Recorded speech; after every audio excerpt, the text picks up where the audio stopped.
શ્રી કૃષ્ણ બળદેવની જય, પુરુષોત્તમ ભગવાનની જય. ત્રીજો અધ્યાય, રાજા નાભીનું ચરિત્ર.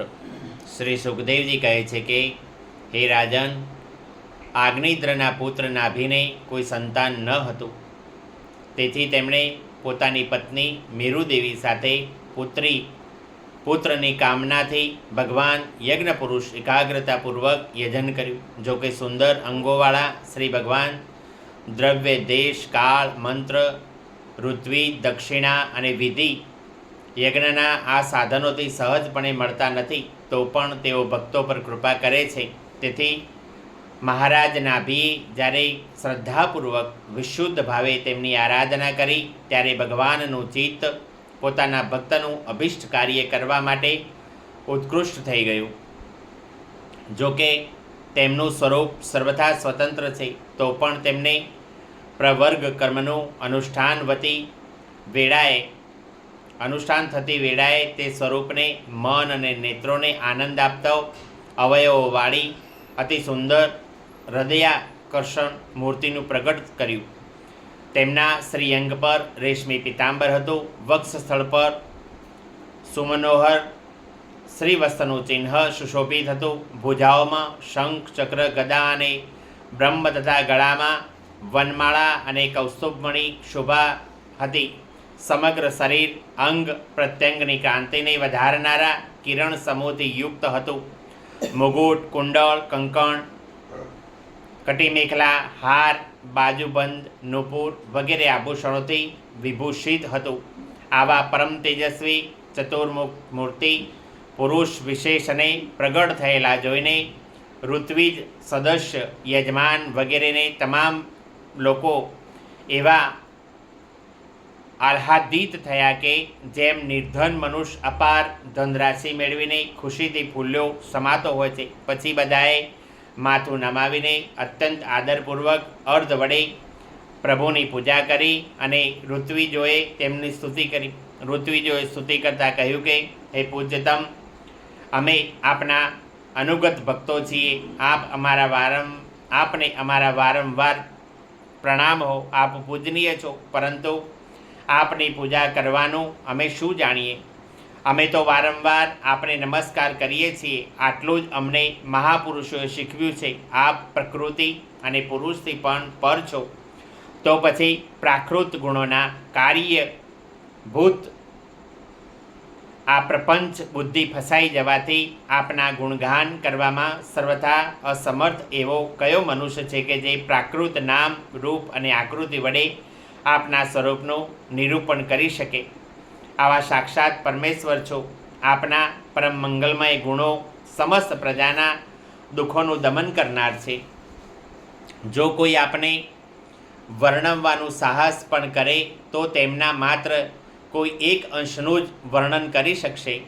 હે પ્રભુ, આપ એવા દયાસાગર છો કે જો આપના ભક્તો પ્રેમ ગદગદ વાણીથી સ્તુતિ કરતા રહીને સામાન્ય જળ, વિશુદ્ધ પલ્લવ, તુલસી, દુર્વાકુર વગેરે સુલભ સામગ્રી કે જે વિના મૂલ્યે મળે છે તેના વડે જ આપની પૂજા કરે છે, તો પણ આપ બધી જ રીતે સંતુષ્ટ થઈ જાઓ છો. અમે જે યજ્ઞ કરી રહ્યા છીએ એનાથી આપનો કોઈ વિશેષ અર્થ સિદ્ધ થતો હોય એવું અમને જણાતું નથી. આપનો વિશેષ અનુરાગ જ અમારું પ્રતિ જણાય છે. તમારા આપમેળે જ ક્ષણે ક્ષણે થતા પુરુષાર્થોના ફળ સ્વરૂપ જે પરમાનંદ સ્વાભાવિક જ નિરંતર પ્રાદુર્ભૂત થયો હોય અને થતો રહે છે, તે આપ સાક્ષાત તેનું જ સ્વરૂપ છો. આ પ્રમાણે જો કે આપને આ યજ્ઞ વગેરેથી કોઈ પ્રયોજન નથી, તો પણ કંઈક કામનાને લીધે આ યજ્ઞ માટે યજ્ઞ વડે આપની આરાધના કરી રહ્યા છીએ અને તે મનોરથની સિદ્ધિ પણ થવી જોઈએ. આપ બ્રહ્મા વગેરે પરમ પુરુષો કરતો પણ પરમ શ્રેષ્ઠ છો. અમે તો એ પણ જાણતા નથી કે અમારું પરમ કલ્યાણ શામાં છે, અને નથી તો અમારાથી આપની યથાયોગ્ય પૂજા થઈ શકી. તો પણ જેમ તત્વજ્ઞાની મનુષ્યો બોલાવ્યા વિના જ માત્ર કરુણાવશ થઈને અજ્ઞાની મનુષ્યોની પાસે પહોંચી જાય છે, તેવી જ રીતે આપ પણ અમને મોક્ષ મોક્ષ નામના પોતાના પરમપદનું અને અમારી અભિષ્ટ વસ્તુઓનું પ્રદાન કરવા માટે અન્ય સાધારણ યજ્ઞદર્શકોની જેમ અહીં જ પ્રગટ થયા છો.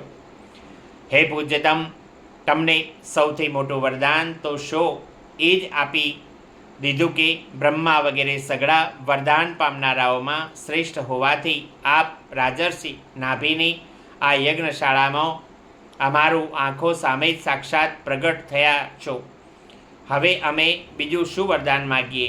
હે પ્રભુ, આપના ગુણ સમુદાયનું ગાન પરમ મંગલમય છે, જેમણે વૈરાગ્યની પ્રજ્વલિત થયેલા જ્ઞાનરૂપી અગ્નિ વડે જ પોતાની અંતઃકરણના રાગ દ્વેષ વગેરે સમસ્ત બાળી નાખ્યા છે, અને તેથી તેમનો સ્વભાવ પણ આપણા જેવો શાંત થઈ ગયો છે. એવા આત્મારામ મુનિઓ પણ નિરંતર આપના જ ગુણોનું ગાન કરતા રહે છે. તેથી અમે આપની પાસે જ વરદાન માગીએ છીએ કે પડતા અખડતા, છીંકતા કે બગાસું ખાતા, તેમ પણ સંકટ સમયે તથા જ્વર એટલે કે તાવ, બીમારી અને મરણ વગેરે અવસ્થાઓમાં જ આપનું સ્મરણ નહીં થઈ શકવા છતાં પણ કોઈપણ રીતે આપના સકળ કળિયુગના મળનો નાશ કરનારા ભક્તવત્સલ દીનબંધુ વગેરે ગુણોને અનુરૂપ નામોનું ઉચ્ચારણ અમારી વાણી દ્વારા થાય. આ સિવાય કહેવા યોગ્ય નહીં હોવા છતાં પણ એક અન્ય પ્રાર્થના છે કે આપ સાક્ષાત પરમેશ્વર છો. સ્વર્ગ અને અપવર્ગ વગેરે એવી કોઈ વસ્તુ નથી કે આપ આપી શકો નહીં. તો પણ જેમ કોઈ કંગાળ મનુષ્ય ધન લૂંટારા કોઈ પરમ ઉદાર પુરુષની પાસે જઈ પહોંચી પણ તેમની પાસેથી ભૂસું જ માગે છે, તેવી જ રીતે અમારા યજમાન આ રાજર્ષિ નાભી સંતાનને પરમ પુરુષાર્થ માનીને આપના જેવો પુત્ર પ્રાપ્ત કરવા માટે આપની આરાધના કરી રહ્યા છે. આ કોઈ આશ્ચર્યની વાત નથી. આપની માયાનો તો નથી કોઈ પાર પામી શકતું કે નથી તો કોઈનું સ્વરૂપ કોઈ સમજી શકતું. જે લોકોએ મહાપુરુષોના ચરણોને આશ્રય લીધો નથી, તેમાં એવો કોણ છે કે જે માયાને વશ થતો નથી, જેની બુદ્ધિ પર માયાનો પડદો પડી જતો નથી અને જેના સ્વભાવને વિષયરૂપી વિષનો વેગ દૂર થતો નથી કે દૂષિત કરી દેતો નથી. હે દેવાદિદેવ, આપ ભક્તોના મોટા મોટા કામ કરનારા છો. અમે મંદ બુદ્ધિઓએ કામના વશ થઈને આ તુચ્છ કામ માટે આપનું આહ્વાન કર્યું છે. એ આપનો એક પણ અનાદર જ કર્યો છે, પરંતુ આપ સમદર્શી છો. તેથી અજ્ઞાનીઓ જેવા અમારા આ અવિનયને ક્ષમા કરો પ્રભુ. શ્રી સુખદેવજી કહે છે કે હે રાજન, આ ભૂખંડના રાજા વર્ષાધિપતિ નાભીના પૂજ્ય ઋત્વિજોએ પ્રભુના ચરણોની વંદના કરી જ્યારે પૂર્વોક્ત સ્તોત્ર વડે સ્તુતિ કરી, ત્યારે દેવ શ્રેષ્ઠ શ્રી હરિએ કરુણાવશ થઈને આ પ્રમાણે કહ્યું. શ્રી ભગવાને કહ્યું કે હે ઋષિઓ, ભારે અસમંજસની યથાર્થ સમજી ન શકાય એવી વાત છે. તમે બધા સત્યવાદી મહાત્મા છો. તમે મારી પાસેથી આ ઘણું દુર્લભ વરદાન માગ્યું છે. રાજર્ષિ નાભીને મારા જેવો પુત્ર થાય. મુનિઓ, મારા જેવો તો કેવળ હું જ છું, કારણ કે હું અદ્વિતીય છું. એમ છતાં બ્રાહ્મણોનું વચન મિથ્યા થવું જોઈએ નહીં, કેમ કે દ્વિજકુળ અર્થાત બ્રાહ્મણો મારું જ તો મુખ છે. તેથી સ્વયં હું પોતાના અંશ કળાથી આગ્નિદ્રના પુત્ર નાભીને ત્યાં અવતાર લઈશ, કારણ કે મારા જેવો કોઈ અન્ય મને દેખાતો નથી. શ્રી સુખદેવજી કહે છે કે મહારાણી મેરુદેવીના સાંભળતા એમના પતિને આ પ્રમાણે કહીને ભગવાન અંતર્ધ્યાન થઈ ગયા. હે વિષ્ણુદત્ત પરીક્ષિત, તે યજ્ઞમાં મહર્ષિઓ વડે આ પ્રમાણે પ્રસન્ન કરાયાથી શ્રી ભગવાન મહારાજ નાભીનું પ્રિય અભિષ્ટ કાર્ય હિત કરવા માટે તેમના રાણીવાસમાં મહારાણી મેરુદેવીને ત્યાં દિગંબર સંન્યાસીઓ અને ઉર્ધ્વરેતા એટલે કે નૈષ્ટિક બ્રહ્મચારી મુનિઓનો ધર્મ પ્રગટ કરવા માટે શુદ્ધ સત્વમય શ્રી વિગ્રહથી પ્રગટ થયા. 5મા સ્કંદ અંતર્ગત નાભી ચરિતમાંનો ઋષભાવતાર નામનો 3જો અધ્યાય સમાપ્ત. પુરુષોત્તમ ભગવાનની શ્રી કૃષ્ણ બળદેવની